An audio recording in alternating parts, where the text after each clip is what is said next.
নমস্কাৰ আপোনালোক সকলোকে পুনৰবাৰ স্বাগতম নস্মাই মছজিদ বন্ধুসকল বলগতে চামক আজি সন্ধিয়াৰ 7টা গুৰুত্বপূৰ্ণ খবৰ।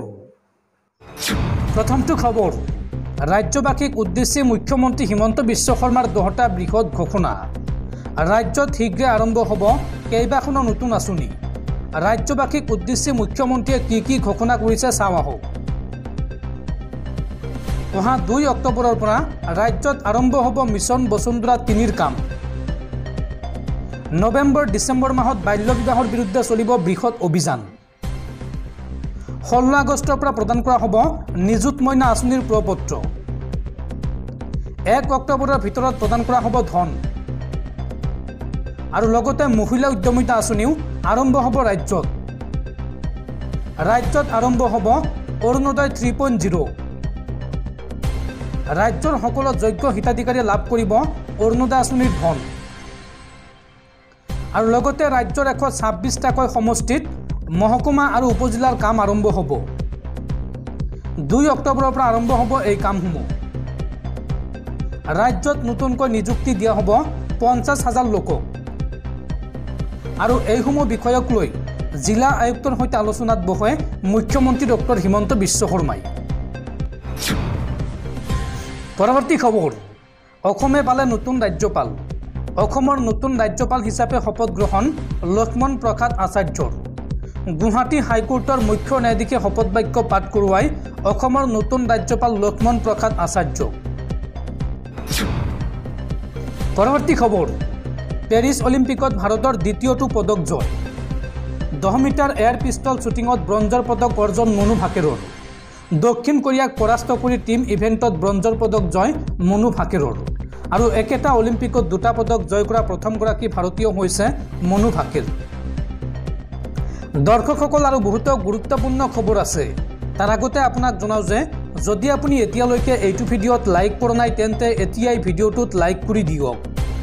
আৰু এনেকুৱা ধৰণৰ ভিডিঅ'সমূহ নিতৌ চাবলৈ চেনেলটো ছাবস্ক্ৰাইব কৰি কাষত থকা বেল আইকনটো প্ৰেছ কৰি ৰাখক। পৰৱৰ্তী খবৰ, কেৰালাৰ ৱাইনাডত ভয়ংকৰ ভূমিস্খলনৰ ঘটনা। আৰু এই ভয়ংকৰ ভূমিস্খলনত শিশুসহ 70গৰাকীতকৈও অধিক লোকৰ মৃত্যু হৈছে।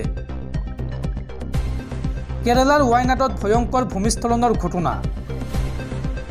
আৰু এই ভয়ংকৰ ভূমিস্খলনত শিশুসহ 70গৰাকীতকৈও অধিক লোকৰ মৃত্যু হৈছে। এই সংখ্যা আৰু অধিক বৃদ্ধি পোৱাৰ সম্ভাৱনা আছে। হেলিকপ্টাৰেৰে চলাই থকা হৈছে উদ্ধাৰ অভিযান। উদ্ধাৰকাৰী দলে নিৰন্তৰ অভিযান চলাই আছে আবদ্ধ লোকসকলক উদ্ধাৰৰ বাবে। যোগাযোগ বিচ্ছিন্ন হৈ পৰিছে হাজাৰ হাজাৰ লোকৰ। ভূমিস্খলনৰ ফলত ক্ষতিগ্ৰস্ত হোৱাৰ লগতে বিচ্ছিন্ন হৈ পৰিছে কেৰালাৰ মুণ্ডকাই, চৰালমালা, আটামালা আৰু নুলপুজা গাঁও। উদ্ধাৰ আৰু সাহায্য অভিযান বৰ্তমানো চলি আছে। আৰু ঘটনা সন্দৰ্ভত প্ৰধানমন্ত্ৰী নৰেন্দ্ৰ মোদীয়ে কেৰালাৰ মুখ্যমন্ত্ৰী পিনাৰায় বিজয়নক সকলো ধৰণৰ সহায় প্ৰদানৰ আশ্বাস প্ৰদান কৰিছে। আৰু লগতে বিৰোধী দলপতি ৰাহুল গান্ধীয়েও কেন্দ্ৰীয় চৰকাৰক সহায়ৰ বাবে দাবী জনাইছে। ক্ষতিগ্ৰস্ত অঞ্চলত অগ্নি নিৰ্বাপক বাহিনী আৰু NDRFৰ দল মোতায়েন কৰা হৈছে। লগতে ৱাইনাডলৈ যোৱাৰ পথত অতিৰিক্ত NDRF নিয়োজিত কৰা হৈছে। পৰৱৰ্তী খবৰ, ৰাজ্যত আৰম্ভ হ'ব হোমষ্টেৰ আন্দোলন। ৰাজ্যৰ প্ৰতিটো পৰ্যটনস্থলীত গঢ়ি তোলা হ'ব হোমষ্টে। আৰু এই সন্দৰ্ভত শীঘ্ৰে ৰাজ্য চৰকাৰে গ্ৰহণ কৰিব আঁচনি। সামাজিক মাধ্যমত এই কথা ঘোষণা মুখ্যমন্ত্ৰী ডক্টৰ হিমন্ত বিশ্ব শৰ্মাৰ। পৰৱৰ্তী খবৰ, অসমৰ টেক্সি চলাচলত নিষেধাজ্ঞা জাৰি কৰা হৈছে মেঘালয়ত। আৰু এইবাৰ অসমতো সোমাব নোৱাৰিব মেঘালয়ৰ টেক্সি। এই হুংকাৰ দিলে অসমৰ টেক্সি চালক সন্থাই। মেঘালয়ত পৰ্যটক কঢ়িয়াই নিয়া অসমৰ পঞ্জীয়নকৃত যান বাহন চলাচলত নিষেধাজ্ঞা জাৰি কৰাৰ ফলত সৃষ্টি হোৱা জটিলতা আজিও সমাধান হোৱা নাই।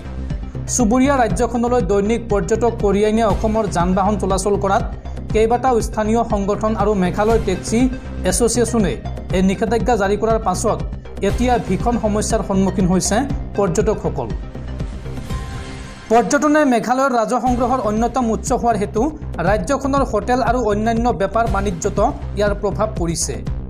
এই বিষয়টো অতি স্পৰ্শকাতৰ যদিও বৰ্তমানলৈকে ইয়াৰ সমাধানৰ হেতু কোনো পদক্ষেপ লোৱা নাই দুয়োখন ৰাজ্যৰ ৰাজ্য চৰকাৰে। অসমৰ টেক্সি চালকসকলেও মেঘালয়ৰ টেক্সি অসমত প্ৰৱেশ কৰাত বাধা আৰোপ কৰাত বিষয়টোৱে জটিলৰ পৰা জটিল ৰূপ ধাৰণ কৰিবলৈ ধৰিছে। অসমৰ মুখ্যমন্ত্ৰীক ইতিমধ্যে এই সমস্যা সমাধানৰ বাবে সৌদ অসম নিবনুৱা সংস্থাই এক স্মাৰক পত্ৰ দাখিল কৰিছে। পৰৱৰ্তী খবৰ, দেশত পুনৰ সংঘটিত হৈছে এক ভয়ংকৰ ৰেল দুৰ্ঘটনা। এইবাৰ ঝাৰখণ্ডত সংঘটিত হৈছে এই ভয়ংকৰ ৰেল দুৰ্ঘটনা। ট্ৰেকৰ পৰা বাগৰিল এখন যাত্ৰীবাহী ৰেল আৰু এই ভয়ংকৰ দুৰ্ঘটনাত থিতাতে মৃত্যু হৈছে 2জনৰ, লগতে আহত হৈছে 20ৰো অধিক যাত্ৰী। এমাহৰ ভিতৰতে দেশত সংঘটিত হৈছে তৃতীয়টো ৰেল দুৰ্ঘটনা। পুৱতি নিশা ঝাৰখণ্ডৰ টাটানগৰৰ সমীপত সংঘটিত হৈছে এই ভয়ংকৰ ৰেল দুৰ্ঘটনা। হাওৰাৰ পৰা মুম্বাইলৈ যোৱা 1281 হাওৰা CSMT মেইলৰ 10টাকৈ ডবা লাইনচ্যুত হোৱাৰ ফলত এই ভয়ংকৰ দুৰ্ঘটনা সংঘটিত হয়। এই দুৰ্ঘটনাত এতিয়ালৈকে 2জন লোকৰ মৃত্যু হৈছে, আনহাতে 20গৰাকীকৈ লোক গুৰুতৰভাৱে আহত হোৱাৰ খবৰ লাভ কৰা গৈছে। পুৱতি নিশা প্ৰায় 3:45 সংঘটিত হৈছে এই ভয়ংকৰ ৰেল দুৰ্ঘটনা। পৰৱৰ্তী খবৰ, মহালয়ৰ দিনাই এইবাৰ এক বিৰল মহাজাগতিক পৰিঘটনাৰ সাক্ষী হ'ব বিশ্ববাসী। মহালয়ৰ দিনাই হ'ব বিৰল সূৰ্যগ্ৰহণ আৰু দুৰ্লভ হ'ব এই বছৰটোৰ এই দ্বিতীয়টো সূৰ্যগ্ৰহণ।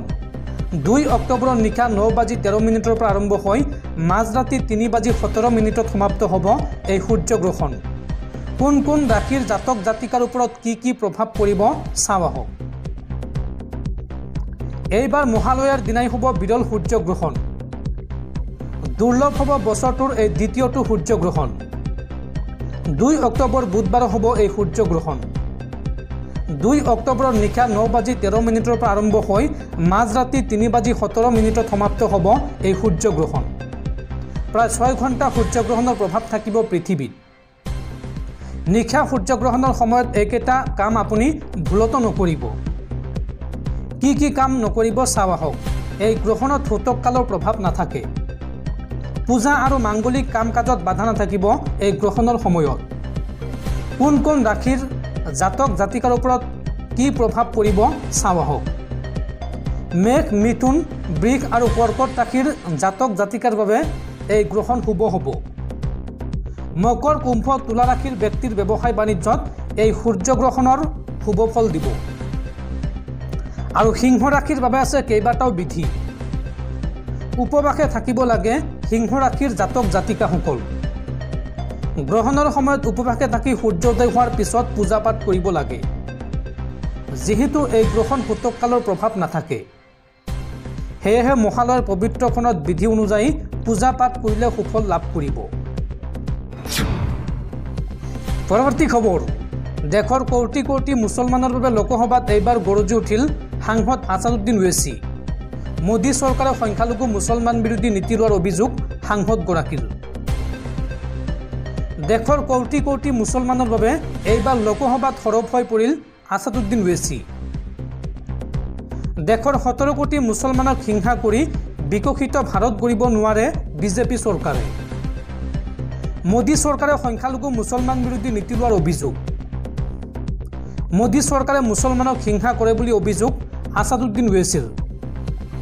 আৰু এইবাৰৰ বাজেটত সংখ্যালঘুৰ উন্নয়নৰ বাবে বিশেষ একো কৰা নহ'ল। চৰকাৰী নিয়োগৰ ক্ষেত্ৰত মুছলমান যুৱক যুৱতীক গুৰুত্ব প্ৰদান নকৰাৰ অভিযোগ বিজেপি চৰকাৰৰ বিৰুদ্ধে সাংসদ আছাদুদ্দিন ওৱেইচিৰ।